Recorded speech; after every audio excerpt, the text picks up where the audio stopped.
Ladies and gentlemen, pay attention. This is your boy, the coach from the WWE. I would like to welcome you to the very first wrestling podcast in the world to take you on a weekly deep dive into classic matches along with legends of the squared circle. Enjoy the discussion. Enjoy the back and forth. There's so much to get into. Ladies and gentlemen, this is the payoff. Break the walls down. Jeff, it's Tom, your co-host.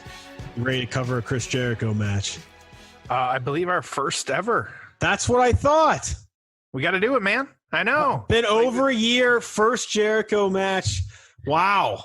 There's definitely going to be some guys that we come across like, wow, I can't believe we didn't cover a match of his yet. We got a few in the tank still, both, the men, the women, different, TNA, like you never know. And so this is one where we're going to, decide to throw a Jericho match in the mix here. So how the hell are you doing?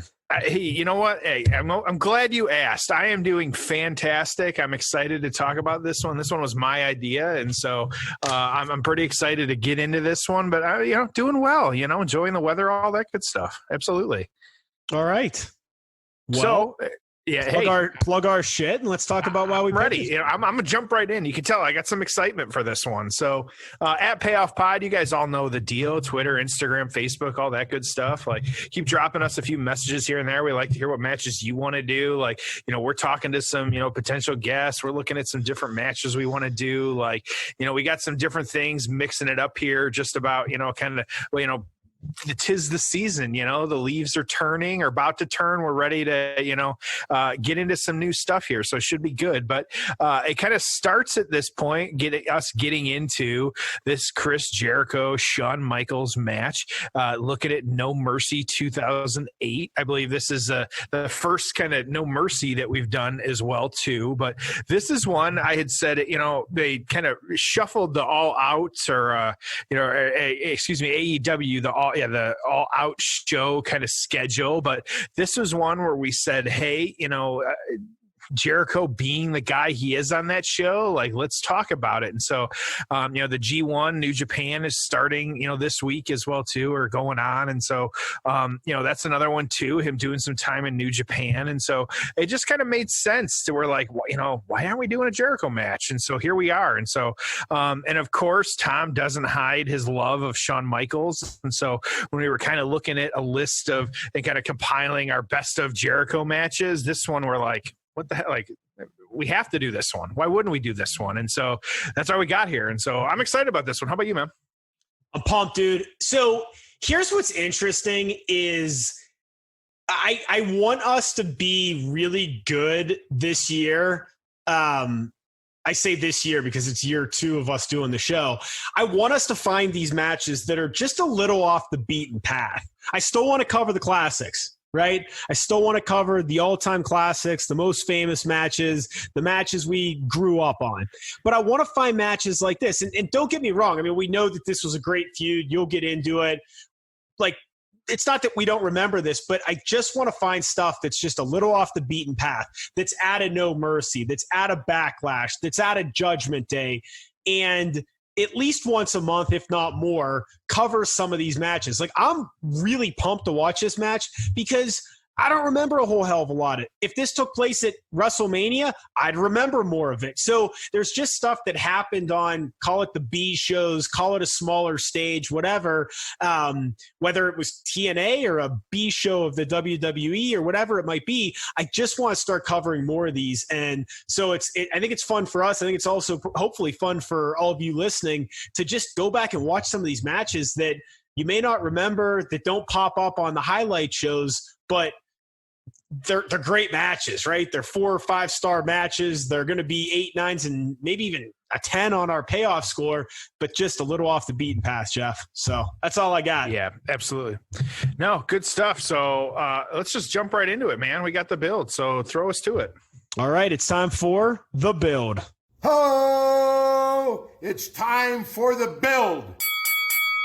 All right, here we are. We are in Portland, Oregon at the Rose Garden, right downtown Portland, really interesting city. Very walkable, cool spot. Man, I'll tell you, if you ever been up to like Oregon and really the Northeast in general, but man, they got some IPAs up there that are like, they will put you on your fucking ass. and you know, if you're not used to drinking those and you've been traveling and, you know, you slug them back like they're Miller Lights, I mean, whew. So I've had some good times in the Northwest. Yeah. Excellent. So Portland, that's what I always think. I always think IPAs when I think Portland. So Rose Garden, home of the Trailblazers, packed house. Dude, let's go through this show. How's this for a match to start us off? Matt Hardy defeating Mark Henry to retain his ECW championship, and Mark Henry is accompanied by Tony Atlas. Then we get Beth Phoenix being accompanied by Santino, I almost said Santina, Morella, defeating Candice Michelle, women's match, 4 minutes, 40 seconds. Beth retains her belt. Mysterio and Kane go to a disqualification. If Mysterio had lost, he would have had to have unmasked. So we've been doing this Mysterio mask and eyeball thing for 20 years now. How many times seeing the guy be unmasked, you know? Jesus. Oh, my goodness. Batista would defeat JBL, and that was to determine the number one contender. So Batista is going to be getting a future title shot here. Big Show defeats Undertaker by knockout in 10 minutes. Okay. Sure. So, yeah, not a great undercard, it doesn't look like, but pretty good final 2 matches here. We get Triple H keeping his world title against Jeff Hardy in 17 minutes. So always good to see Hardy in the world title picture. Jeff, do you ever think Jeff Hardy becomes world champion again? Probably not in this run. I could see him maybe with a mid-card belt, but I don't see him winning the big one anymore. Oh, man, I was hoping you'd think that there'd be a, Cinderella story and a fairy tale ending, and Jeff Hardy would get another world title reign. I just don't. Too little, too late, huh? Yeah, that's fair. Yeah. Doesn't seem like they have anything major planned for him. And then Chris Jericho, Shawn Michaels, ladder match, world heavyweight title. And the rumor is they wanted to headline a pay-per-view and have plenty of time, which is why we maybe didn't get this big blow-off match earlier or on a major pay-per-view. So kind of tucked away here where they got the final billing, and I think we're going to see a hell of a match. But Jeff, walk us through the build, because this is, man, if you had to look at like the 2000s decade, is that what we call it? Like 2000 to 2010? The aughts, or knots. Okay. Yeah. Okay. This is one of the best wrestling feuds, I think. This was pretty good, man, in this era. Pretty damn good. So walk us through it. So this No Mercy took place October 5th, 2008. But wind the clock back, we have to go back to the career-ending match for Ric Flair, Ric Flair, WrestleMania. We're looking at 24, which was March 2008. After this match, you had Batista, and there's a whole lot on this one, and so I'm just going to take it slow, and we're going to get through it, but this is good stuff we want to talk about. So Batista confronting Michaels, of course, because of him, Sweet Chin Music, Flair ending his career. Batista, not a fan of that, called him selfish, called him egotistical. So those two, Batista and Shawn Michaels, had a match. It was April 2008, and Chris Jericho was the special guest referee of that match at Backlash. So Michaels, he won. It was actually after, of course, playing a little bit of a heel here, faked the injury, gave Batista the Sweet Chin Music. But then Jericho confronted Michaels because he wasn't happy that, he had used this, fake injury in order to beat Batista. So you then had Judgment Day, May, Michaels beating Jericho at that show. You also had Michaels then kind of the next month beating Batista. It was a stretcher match. And so you've got Michaels, Jericho, Batista, like the three of them just kind of involved in this one and kind of what was happening. So you had Jericho doing his talk show segment, the highlight reel, which, I mean, who's better at a promo than Chris Jericho? Like, doing this, it was that summer, June, doing his show, and that, getting Michaels being attacked because Jericho threw a TV at him.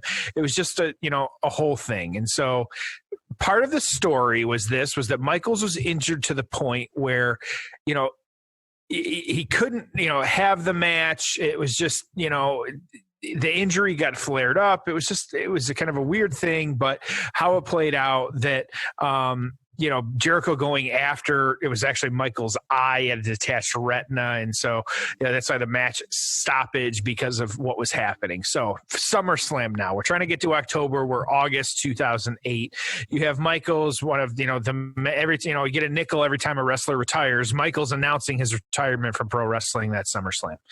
He came out to the ring with his then wife, or still wife, Rebecca, former Nitro girl as well too. Forgot that she was a Nitro girl. She was a Nitro girl.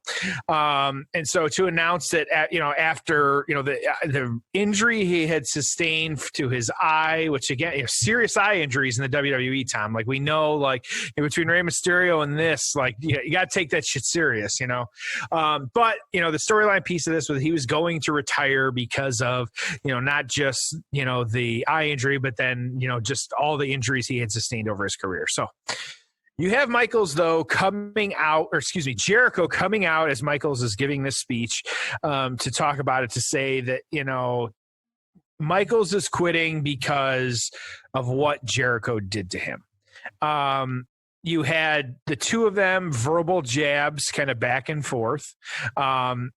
Michaels telling Jericho that he will never be Shawn Michaels. He can never live up to that. But and how I forgot about this, like shame on me as a wrestling fan, but this was, you had Michaels and Rebecca going to leave the ring, but Michaels kind of, not taking the punch, and Rebecca getting hit by Chris Jericho when he went to hit Shawn Michaels instead. And so her taking a pretty stiff punch to the face. Very stiff. Some of the reports I read, because I went back and watched it, were that it was a little too stiff, so that there were some words exchanged after the fact. He didn't kind of, pull it a little bit more, as much as he should have. And so who knows the true story to that, but you had the medical trainers kind of looking after her. And so very important piece of this of, why the feud kind of kept building. We were a few months prior to this where they were having matches, but now you have Jericho doing this, unintentional or not, of course. But of course, the following evening, Michaels, because of this, no longer retired, back in it and challenging Jericho to an unsanctioned match at Unforgiven, which of course Jericho accepted. A little bit of the promo work back and forth. And so, which a line, who knows if he could pull it off today, maybe, but Jericho stating he had no remorse for hitting Michael's wife and that she had it coming. So, and so just kind of interesting. But of course, as always happens, we get the contract signing for this unsanctioned match, and, flipping tables, of course, but then they have the Unforgiven match, and that Michaels really just kicked the crap out of Jericho so much that they had to call the match. It was 26 minutes. It wasn't bad, actually. And so, but Michaels just kicked the crap out of him, plain and simple. So Unforgiven, though, Jericho actually had double duty on this one. So you had Jericho getting beat by Michaels, but then this was at the time, and they were doing the championship scrambles. And do you remember what that was? I vaguely remember. Yeah, and so you kind of had not as well as I should. Or? Yeah, it was like you had and this is when we need to dig in and do a little bit more. But he ended up replacing CM Punk in this championship scramble. It was Batista, Kane, JBL, and Rey Mysterio, and so because the title was vacant because of some things that happened with CM Punk, and so you had that as well too. So. And it was Punk had actually been attacked earlier in the evening by Randy Orton. And so that was why Jericho became the replacement. So you have this, Jericho wins, though, even though he lost like this match to Michaels, he ends up winning the World Heavyweight Championship this night at Unforgiven. So the next night, though, he wins it. and that he also had to compete in a 2-on-1 handicap match against Batista. So Jericho putting in solid work over 24 hours, 3 matches, really going to it and getting that win. So even though he kind of, it was dealing with that, kind of had to have the championship scramble match, which we'll get some more info on that one and kind of how it all worked, because you and I remember it happening, but not the specific details. Probably not a worse or bad thing if they're not doing it anymore. But you had as well Chris Jericho then. It was just September now, so we're getting closer and closer to October. It was actually an episode of Raw. CM Punk taking on Chris Jericho, for the title as well. So kind of interesting, that didn't happen as well too. That one did happen, but he wasn't able to win. Punk wasn't. So just really, all these little pieces of kind of, the involvement of all these guys weren't always constantly feuding for the few months that this was happening. Again, they were just kind of always, again, like we said before, on the outside of what was happening. And so what you had, though, was, and I had forgotten, Raw General Manager Mike Adamle, American Gladiators fame, as we all know, which I had seen recently. It's like some shoot videos on him. He was not well liked. I remember not being a fan of him either. It just didn't fit in well. Well, when he called Jeff Hardy Jeff Harvey, and he had a clipboard to remember his lines, it was not good. Yeah, and so I thought it was Hardly, but you're right, Harvey. So, of course, Jericho suggesting that Batista and JBL face each other, but kind of switching it back on him because Jericho just trying to play the heel and do that up. You then had the surprise of Shawn Michaels emerging to be Jericho's opponent as well too. So Michaels had been away for a little bit, kind of playing up the kind of angles and whatnot. Michaels, though, coming out as the surprise competitor to Jericho and, of course, bringing a ladder. And so suggesting why this should be the ladder match, bringing it out. They wanted this to be the showstopper, really the showstopper, making this famous, the ladder match. And so a whole lot of little pieces to this in regards to like these guys having some matches and then kind of, I say like kind of the roads diverged a little bit. Jericho taking on Punk, kind of, having the belt for a little bit, being involved with Batista as well too, and kind of, this really number one contenders match, which was the Batista JBL match, which was taking place at No Mercy, which is why Jericho, didn't want to be involved in that, didn't want to match, and so tough luck. Here comes Shawn Michaels as your competitor. Enjoy your ladder match. So a lot of, little pieces to, how this one got to, where we were, and just really interesting in my opinion. So Tom, what are your thoughts? Loved it. Good build, long build, a lot of good stuff that came in. These two guys obviously don't need a script. I mean, this is just two pros. So I'm sure a lot of this stuff they came up with and improvised throughout, but great storyline. I love how it weaved through some other stuff. I love the title being in the mix. It was great. Perfect. Yep. Absolutely. So get into it. Yeah. So let's get into this, and I'm excited. Let's make this happen.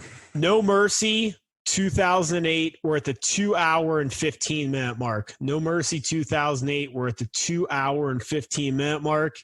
Jeff, it's time for the payoff. Ho! It's time for the payoff. All right, here we go. World Heavyweight Graphic. HBK, Jericho. Hey, what do you think of Jericho with this short hair? He's a Renaissance man. He can do what he wants. I'm a fan of all of it. I like I will always forever be a fan of the light up jacket. That's my favorite. And so, having that as well too, a big fan. Yeah. I did not like the short hair. This is one of my least favorite, maybe my least favorite Chris Jericho looks. And this is Michaels before he lost his hair. So, oh boy, I know. Fans going nuts on this one. So good stuff happening. So look at, Jericho just getting the shit boot out of him right now. He's kind of jawing at each other, and I like this too. I like the just staring down, nice and slow. And these guys, really, while Michaels had some matches between, the Flair match and this, like the career match, retirement match between Ric Flair. Like that was the match of the decade in PWI. And so Flair Michaels was? Yes. Really? Yes. And so like to say like, that's what he's coming off of. And then to put these two guys together, like, it's really, you would hope for something special. And that's kind of what we're trying to get and trying to make happen. Absolutely. Now, of course, there's only been only one match of the decade in the 2000s. Wow. And we're still in, what's so funny is, and this was, I know like Ric Flair wasn't in the best place in his life at certain times, but Flair was so disappointed in his performance and so low on himself after that match. Yeah. And it's dude, that match was incredible. Well, and this was interesting because you had, not only was Flair and Michaels the match of the decade, the feud of the decade was Shawn Michaels and Chris Jericho. So I didn't know that. I said this was one of the better builds of the decade. This was the real deal, man. These two and these guys, and that's the thing is we're looking at just this small window in 2008. Like these guys had other run-ins, and so you got to kind of take that into consideration. But then you also had Shawn Michaels that was the inspirational wrestler of the decade. So, and the most popular, and this would be interesting because I know we don't have this in our notes, but who was the most popular and the most hated wrestler from 2000 to 2010? I'd imagine the most popular was John Cena. Correct. The most hated. Are you looking at it right now? I'm looking at it right now. Yep. God, the biggest heel of the 2000s. Really, the most hated was probably John Cena as well. But I don't. What did they have? Jericho, Triple H. Okay, it's fine. And so that makes sense. So. Yeah, he was a heel for pretty much all of it. And then Triple H also winning the wrestler of the decade. So most hated, but then also the wrestler of the decade, which says a lot about wrestling fans. So there you go. But so to this match, we've got no ladders in the ring right now, but they're using them a little bit. Michael's kind of, there's one right in the entrance ramp. You can see a couple leaned up against the guardrails as well too, but nothing in the ring happening yet. And just a little bit of action outside of the ring. I forgot how many pay-per-view matches and just matches in general these guys had. Yeah, and it's interesting for us to kind of go back and see maybe where or just how many matches that these guys did have, especially if they were the match of the decade, or the feud of the decade. I'm sure that we're forgetting a lot. I'm sure there was even after this match, there was a DX versus Jericho tag title match. Yep. Yeah. Yep. When you had all these matches, you had the one at WrestleMania 19. Yeah. It was wild. And those are good. So you got now using the ladders, not set up, but you had Jericho being tripped by Michaels into the ladder. And so walls of Jericho. The walls. Yeah, exactly. And does he do the walls of Jericho in AEW? Yeah. Well, I forget. I'll be honest. I haven't watched it in probably, solid in a couple of months. And that's why I was asking you. Match. Yeah, I know. And just with everything. You should be watching it. You're in their key demo. I am their key demo. You, me both. And so, yeah, but current product, no, not what I've been watching lately. I haven't been watching much of any of it. So, and now finally we have Jericho pulling the first ladder into the ring. And then, of course, a couple ladder spots, things happening here. So do you notice, you can see, kind of the whole arena on some, the long shots? This is like an NBA building, right? That's the thing I loved. Last week when we watched the match at the Nassau Coliseum, I loved that, those old school buildings where there weren't a bunch of LED boards and private suites, and you were a lot closer to the action. This isn't a huge arena, but there's people that have a terrible view up top. You really didn't have seats like that at some of the old school ones. Jericho already bleeding out of his mouth. The ref kind of checking on him too. Yeah, I'm with you. I think that kind of homier, environment and kind of them, going at. So Jericho, Michael's up on the ladder, but Jericho climbing up behind him. They're both on the same side of the ladder. Yeah, I think. Well, and I enjoy. Part of it is you and I've seen wrestling shows. We've both been to WrestleMania, so we've seen them in the large arenas and venues. Mine was Ford Field. You've been to a few more than me, but so you've seen a little bit more of the spectacle than I have since then. Slingshot to Michaels right onto the ladder, but catches himself and goes up for the belt real quick. That was a quick climb. I didn't know people could climb a ladder that fast.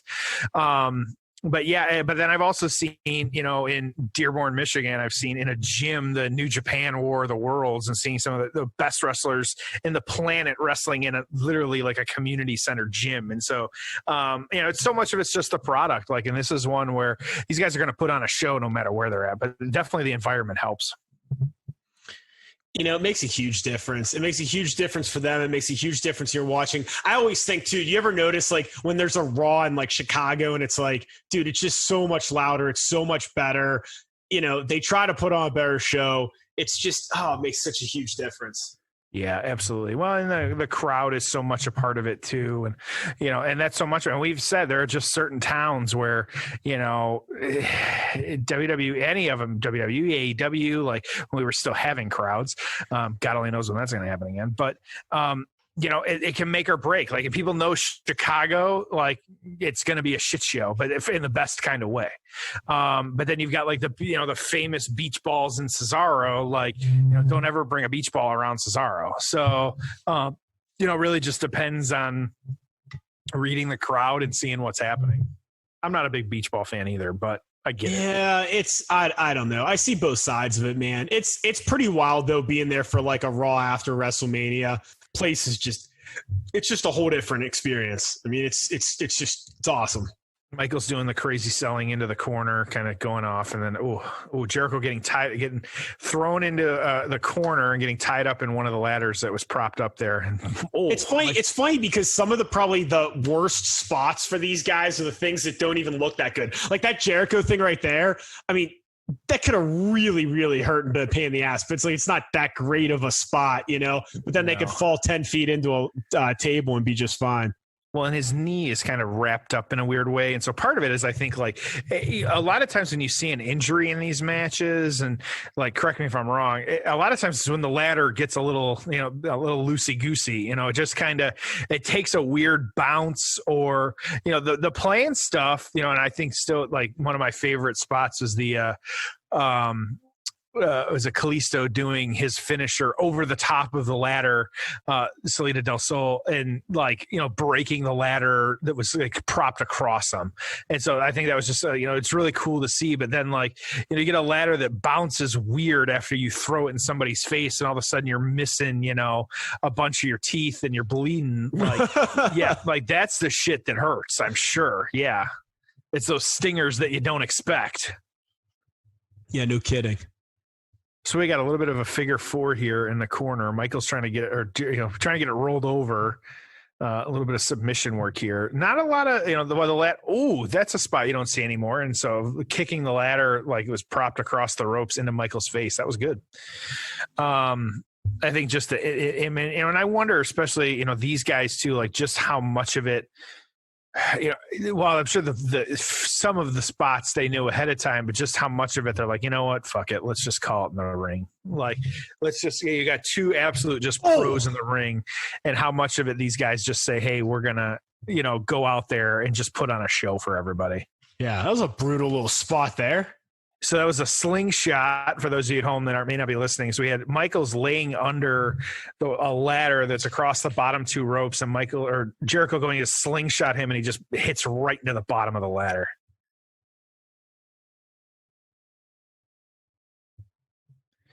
So this is one too, I think. Crowd just watching, seeing what's happening, things like that. So I think that's the only challenge. That's one of the challenges with a ladder match is.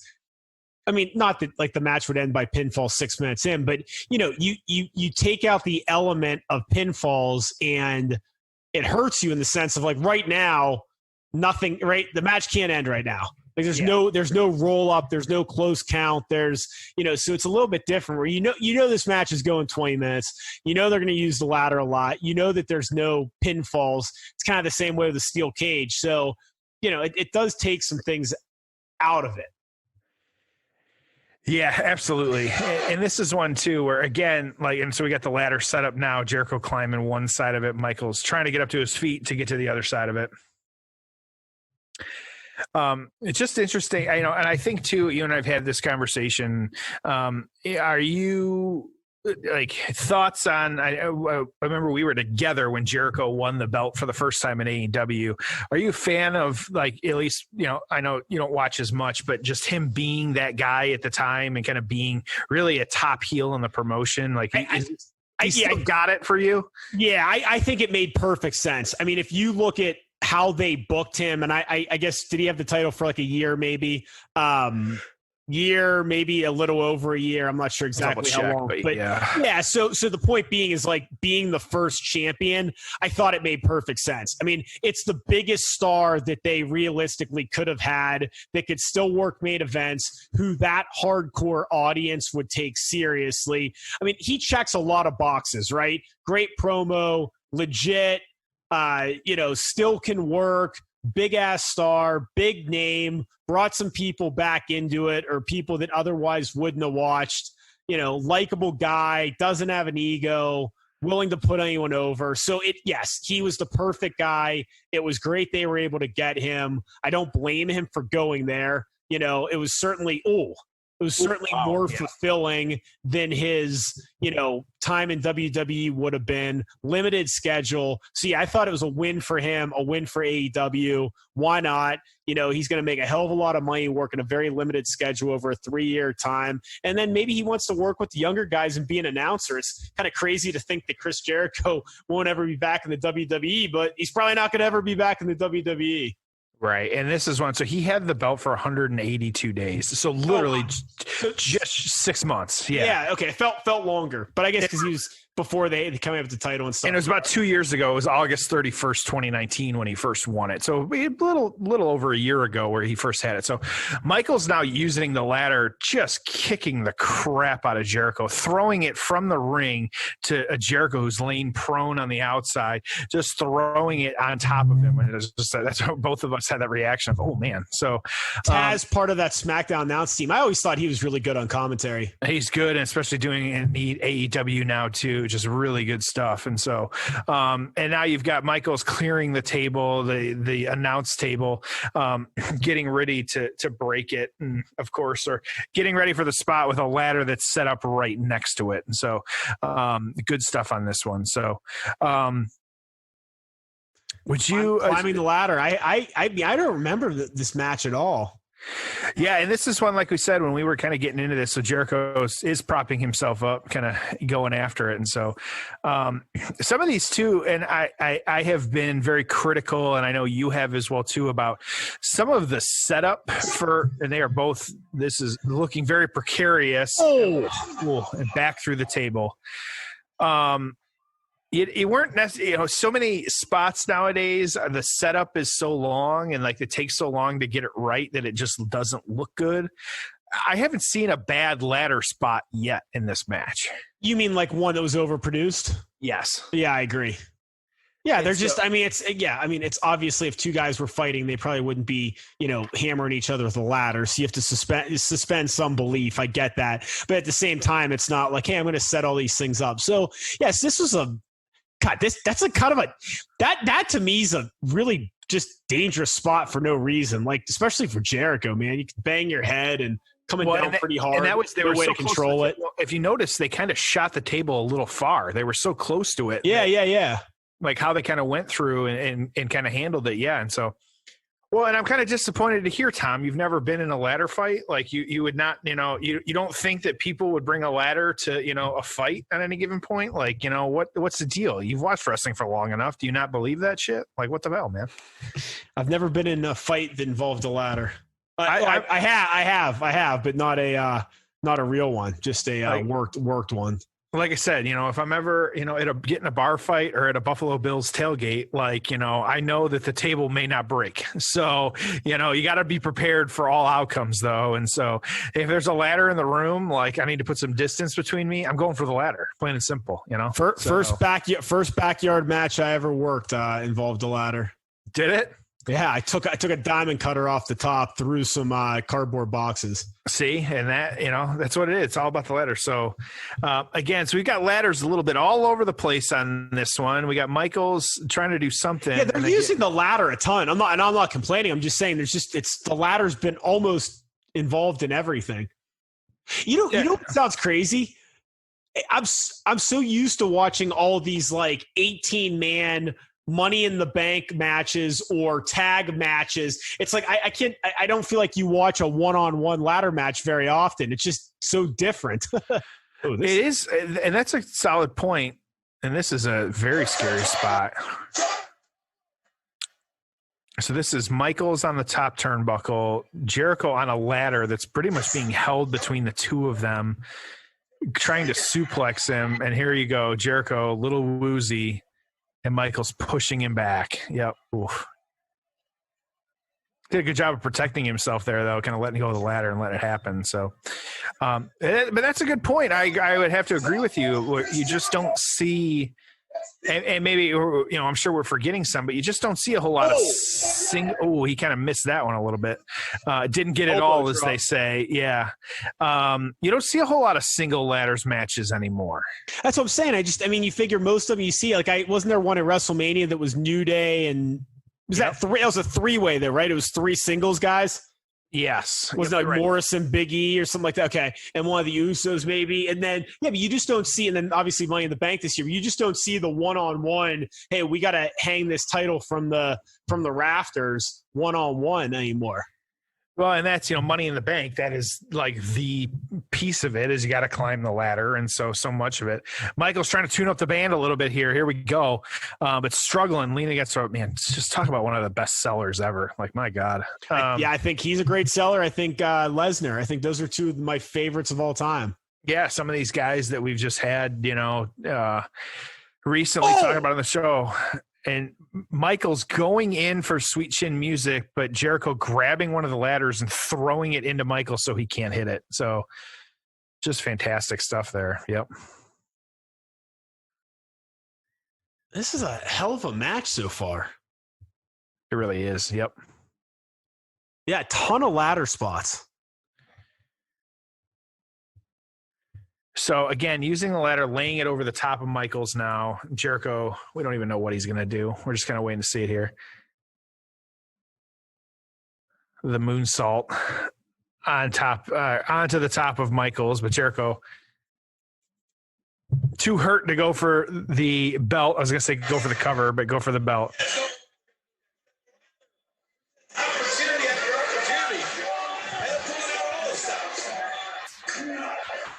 I know we say this all the time on here, but there's just too many damn belts. It's they just had a world title match. Now they have another world title match.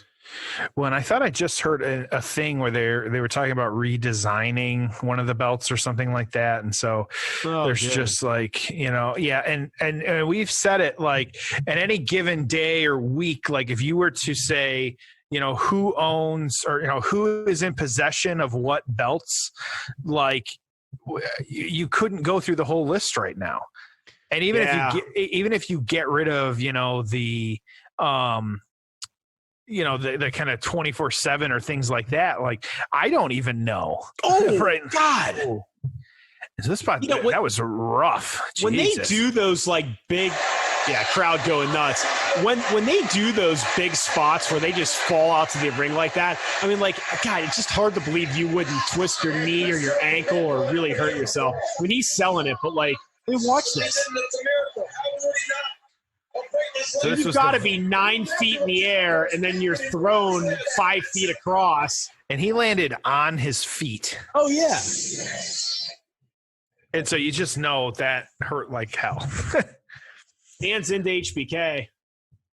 Yeah, kind of going over. And that's one of the tall ladders, too. That's it looks like one of the 10-footers because you got Michaels, who's about halfway up it. So, yeah. And to get dumped off like that, yeah, that, and I mean, even with the fall, that's like a 15-foot fall at least. That's what I'm saying. Oh, yeah. Like, just terrible. So Jericho is still on the outside, trying to crawl his way. Michael's making the slow climb up to the top of the ladder here in the center of the ring. Waiting to see what happens here. HBK is getting close.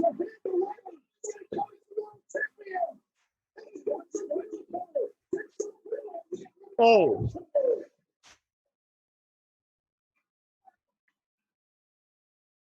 Yeah, I mean, that can't feel good either, getting thrown on the ropes. I mean, I don't care how you land. It's just those things are not soft, as you certainly know.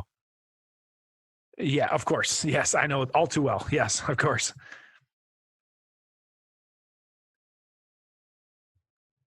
So, I mean, this is just a battle. Yeah, and this is really kind of, I say, picked up. Like, just kind of, and not even picked up. It's just been, strong style. Just these guys kicking the crap out of each other. And this is it. I mean, this is the blow off to the feud. This is the big payoff.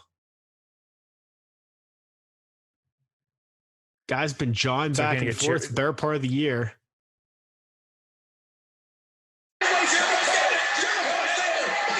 And Michaels really didn't do much that wasn't awesome during his full run back. I mean, I know it's a pretty long run, but I mean,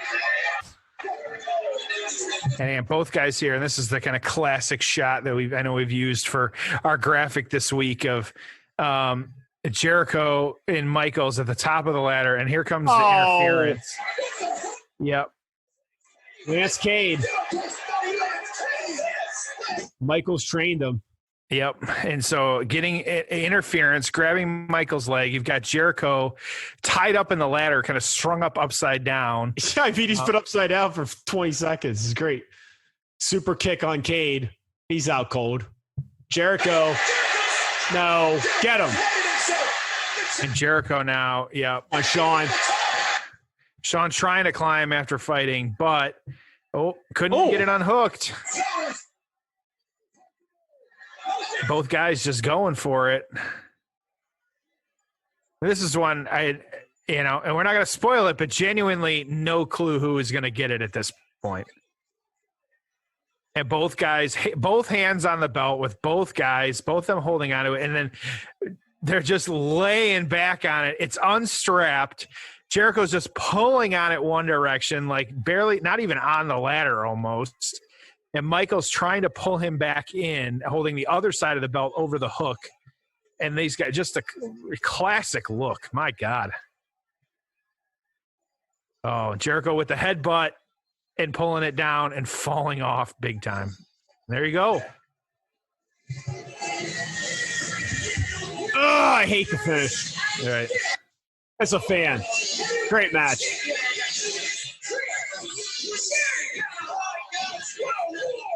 All right, you ready to get into the aftermath? Let's get into it, my friend. All right. It's time for the aftermath.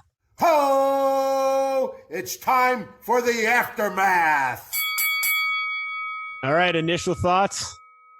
Way better than expected. Really? Yeah, I in terms of I knew we were doing this match, but I think just some of the spots and kind of, the work they put in, I did not expect it to be as good as it was. Finish was great. Yeah. I thought you didn't like the finish. You were right. Well, I was kidding. I didn't like the finish as a Shawn Michaels fan. I would have liked. I wanted Shawn to have a longer title run when he won it in 2002, or a title run at some other point. I mean, for as much as they flip flop titles, I would have loved to have seen him get the title one more time. It just never happened. Mm-hmm. Yeah, absolutely. He could have won it here. I mean, because you'll get into it, but I mean, the title kept flip flopping around. It's like if they could have given Michaels a 3 pay-per-view run, I would have loved it. But oh well, good stuff either way. So yeah, no, it was. So what do we got going on here? Kind of what happened? Just all that good stuff. And so Jericho, and of course, the pay-per-view that we've said that needs to come back, Cyber Sunday. It was actually October, really, a couple weeks later. This No Mercy was at the beginning of October, and then you've got this Cyber Sunday at the end of October. Going back to the earlier feud, Jericho actually lost this title to Batista, but won it back again from Batista. It was actually the 800th episode of Raw in a steel cage match. And so, again, kind of using that feud and kind of both guys kind of going back and kind of doing that. But then again, you had a last man standing match. It was on Raw, November 10th, where Jericho beat Michaels again after some interference. Oh, Jericho have a tooth knocked out? Yeah, we're watching the after. It sure looks like it. Yep. Oh, my God. And so probably explain the bleeding. So there you go. So he eventually did lose the World Heavyweight Championship. Jericho did at Survivor Series to John Cena. They ended up having a rematch as well too. He ended up losing that one as well. So he was in the Royal Rumble. He was at the Elimination Chamber as well too. And then he also started having this led to the WrestleMania 25 match. Kind of feuding with some of the legends, Ric Flair, Ricky Steamboat, Jimmy Snuka, Roddy Piper, and Mickey Rourke. And so, he pulled out of that match, but Jericho did beat won the 3-on-1 handicap match against Piper, Snuka, and Steamboat. And so, just kind of putting on the work for the older guys, putting over the younger guy. You love to see it. So, kind of happening there. So, you had Michaels, though. This was December of that year. He was written into a storyline with JBL, who was at the time like the tycoon, the rich businessman, whatever you want to call it. That after he failed to help JBL win the title from John Cena, him and Michaels and JBL had a match as well too. It was kind of a really weird angle. Like there was a contract and they're kind of working for him and all this other stuff. It was really weird. Yeah, that was, they tried, but it was so goofy. I didn't like it. Mm-hmm. So you then had, which eventually leading into Michaels and the WrestleMania 25 match against The Undertaker. This was one where, it ended up being 17-0 for Taker, but you didn't know. This is one where you didn't know if they were going to pull the trigger. You didn't know what was going to happen. And so led to that match for Michaels and then took some time off for a better part of a year. So, so interesting kind of how it played out. I'd say overall, like this, in a lot of ways, this match was the kind of cap to this, I don't want to say feud, but to this kind of chapter in the two of them. But, both guys, of course, some weird kind of stories in some spots and just kind of how it played out. But overall, though, it made sense from, kind of a storyline standpoint of having him go back and face Batista, and then Michaels and Undertaker, of course, had their long feuds over the years as well, too. So that one kind of made sense as well. So, Tom, thoughts on the Aftermath? Solid. I this was kind of it, man. So it's one of those where I think based on the nature of this feud, it's not so much about the aftermath, right? It's about the build, and it's about the payoff, the final payoff, and really the payoffs of matches. So I liked it, man. It's good stuff. Sense.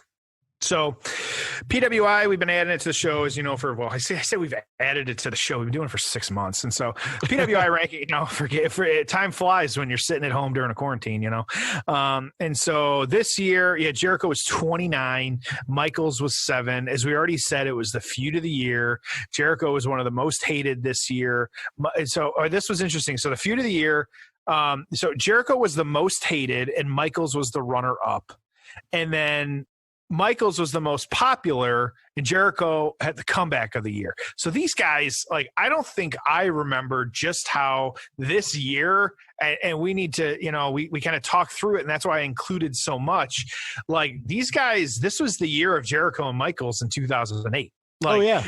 These guys had a lot of stuff going on, just very involved in each other's career at this point. So, Yeah, so this is one kind of the reviews really interesting on this one. And so it was voted, at least on the Observer, as the match of the night. Some kind of interesting kind of tidbits here and kind of things here. I'll say they gave it 4.5 stars. Excuse me, Dave Meltzer, everyone, Tom's favorite, wrestling reviewer. 4.5 stars on this one, but some of the write-ups on this one, it said that No Mercy on paper looked like a 2-match show, that someone picking and choosing only a few shots a year could easily, or a few shows a year could easily skip. The saving grace on paper was a Shawn Michaels versus Chris Jericho ladder match with 2 men who have reputations for excelling in that type of bout. But putting the guys against each other in tag matches on Raw the last 2 weeks before the show seemed to take something special away from what has been the best verbal and angle-wise feud in WWE this year. No matter how the business for showing winds up being, or no matter how the business for the show winds up being, No Mercy ends up being one of the best shows of any kind this year. Boy, that is a bad sentence. Anyways, I'm not that bad at reading, but anyways, it's just written poorly. So when it was over, a few things stood out. Every match was a straight singles match. There was no elaborate rules except in the main event, and there was little interference except Lance Cade, Santino Marella, and no ref bumps on the card. Who doesn't love a ref bump, I don't even recall any low blows, and the company appears to have a fairly new policy against blading. And so interesting this point in the year. So both men paid the price. Michaels was said to be hurting bad after the match, but didn't think any injuries were serious. Yep, here you go. Jericho had half a tooth knocked out of his mouth and his lip busted badly early in the match during the teeter-totter ladder spot. As I've already said, 4.5 stars. Tom, go for it. I'm going to surprise you here. Oh boy. Okay. I have this as a 7. Okay. The feud was really good. The build was really good. The match was. I hate saying this, but the match is what you would expect from Shawn Michaels and Chris Jericho in a ladder match. Yep. I don't think it was better than that. I don't think it was worse than that. I think it was what you would expect from these two in a ladder match. I thought it was solid but not spectacular. It didn't really have a lot of big spots. They kind of just beat the shit out of each other, which was probably really painful, but it didn't look sports entertaining painful, right? It didn't have the big splash off the top that probably wouldn't hurt. They've done it a million times, but they chose to do these like quirky little ladder spots that probably hurt like hell, but they don't look great on TV. So I don't know. Being that this is like the end-all, be-all blow-off, again, 7. The build was really, really good, long, great. The match just didn't do it for me. And maybe there's a tiny little part of me that's just a fucking mark and wanted to see Shawn Michaels win one more title during this run. So I would have liked to have seen him win. Even if he lost the title the next night or at the next pay-per-view, I would have loved to have seen him somehow win it and celebrate and fireworks and all that stuff. What about you? And you say that, I'm not going to change what I had. I had this at 8.5 because I think the build was just too good. I think that it kind of, I kind of question, how I give scores and look at it like, I wish there was more to the aftermath. But at the same time, like this was really, in a lot of ways, the end to the feud. So, what more? So I'm complaining for complaining's sake of like, but what more, what am I not getting that I want? I don't know, and that's the thing. And so, so that's why I'm going to stick with 8.5 because I think that, I don't want to lower it in any way, even though I just felt like maybe, hey, I'm looking for something that's probably not there. And like you said, we're just armchair marks big time on this one and just, kind of, picking and choosing our spots and what we want to complain about. So, but, that's what we can do. It's our show. We can do whatever the fuck we want. So, that's part of the nice part of it. So, 8.5 because I think the build, and especially like, at a time when you could get away with, it was, I say not get away, but it was unusual to see, Jericho just fucking straight right Michael's wife in the face. So, nowadays, that story, women's wrestling is a lot bigger and ingrained, and it's not as big a deal. But that piece of it, like at the time, he cold cocked her. So, good parts to all that. So, like I said, I'm gonna stick with 8.5. You said what, 7? We got 4.5 stars on this one, and so, but overall, like I said, and some of the spots were brutal. Like Jesus, like I had forgotten that fact, and man, they took a beating, and you can see it in the match. But it was good stuff. All right. Final thoughts. I'm good to go, man. I enjoyed that one though. I'm glad we covered it because that was a fun one no matter what. What do you always like to say? I was sports entertained. Exactly. I was definitely sports entertained after the end of that match. Nah, that was a fun one. Glad we covered it. I like I said at the beginning of the show, I want to keep finding ones like this that I won't say it's a hidden gem, but it's a little off the beaten path. And matches like this, if it was on SummerSlam or it was on a WrestleMania, you probably, would remember it a lot better. So we'll keep finding these. We'll keep pointing them out for you. We'll keep watching them. Hope you watch it with us. Great episode. We're in the fall, man. Leaves are changing, and a lot of fun events to cover that I feel like we kind of skipped over. We haven't covered many Halloween Havocs. I don't think we've done much from the Survivor Series. I don't know. I'm excited to, really stick with our theme of covering the matches of the moment, if you will, those that took place in, the months and weeks that we're in previous years. So it'll be fun. So I'm looking forward to it. Great episode.